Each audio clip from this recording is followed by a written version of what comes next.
Dear Esther, I have lost track of how long I have been here and how many visits I have made overall. Certainly the landmarks are now so familiar to me that I have to remind myself to actually see the forms and shapes in front of me. I could stumble blind across these rocks, the edges of these precipices, without fear of missing my step and plummeting down to sea. Besides, I have always considered that if one is to fall, it is critical to keep one's eyes firmly open.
Those islands in the distance, I am sure, are nothing more than relics of another time, sleeping giants, somnambulist gods laid down for a final dreaming. I wash the sand from my lips and grip my wrist ever more tightly. My shaking arms will not support my fading diaries.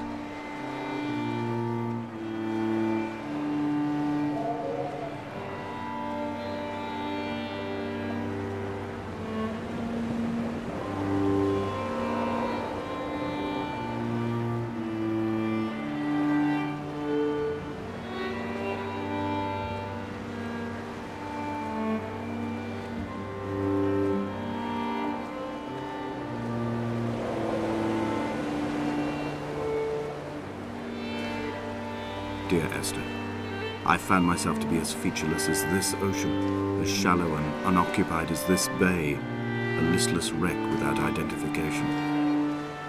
My rocks are these bones, and a careful fence to keep the precipice at bay. Shot through me caves, my forehead a mount. This aerial will transmit into me so.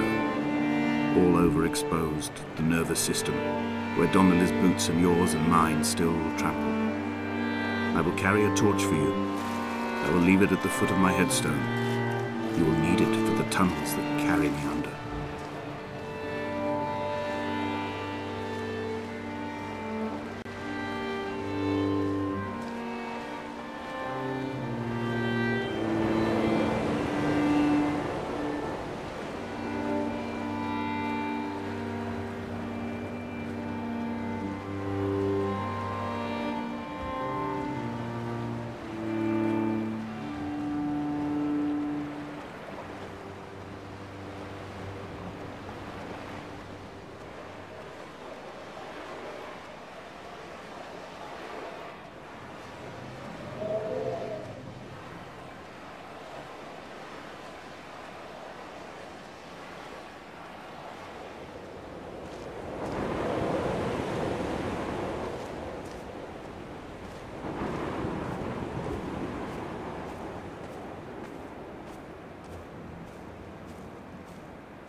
Donnelly's book had not been taken out from the library since 1974.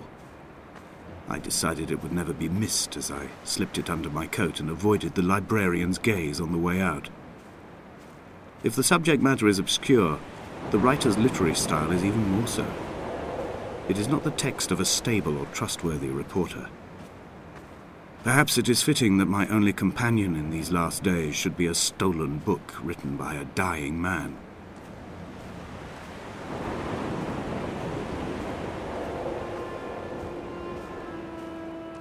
When someone had died or was dying, or was so ill they gave up what little hope they could sacrifice, they cut parallel lines into the cliff, exposing the white chalk beneath. You could see them from the mainland or the fishing boat, and know to send aid or impose a cordon of protection, and wait a generation until whatever pestilence stalked the cliff paths died along with its hosts. My lines are just for this, to keep any would-be rescuers at bay. The infection is not simply of the flesh.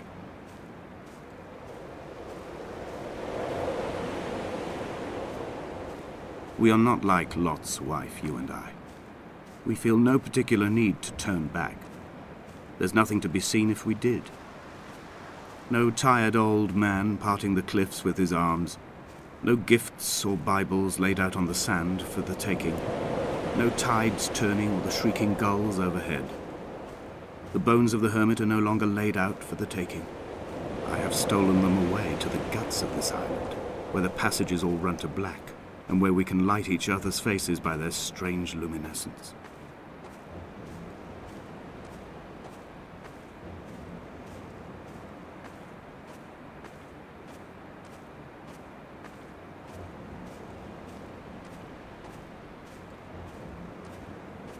Dear Esther, I met Paul. I made my own little pilgrimage.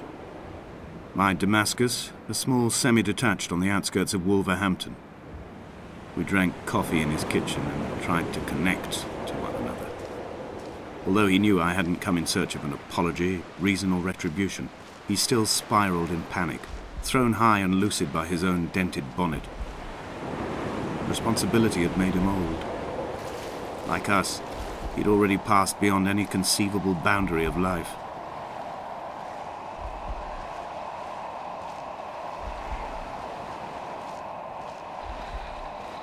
This hermit, this seer, this distant historian of bones and old bread, where did he vanish to?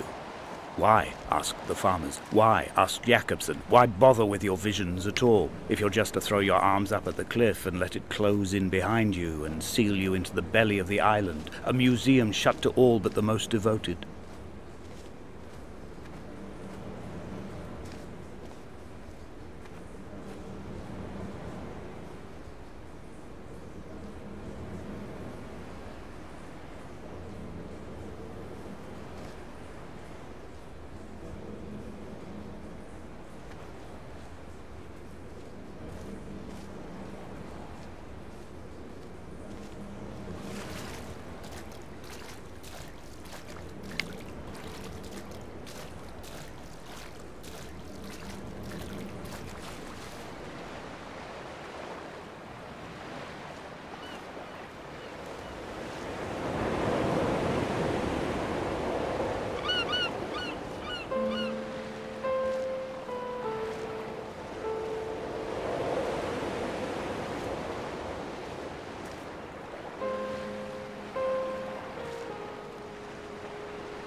The vegetation here has fossilized from the roots up. To think they once grazed animals here, the remnants of occupation being evidence to that. It is all sick to death. The water is too polluted for the fish. The sky is too thin for the birds.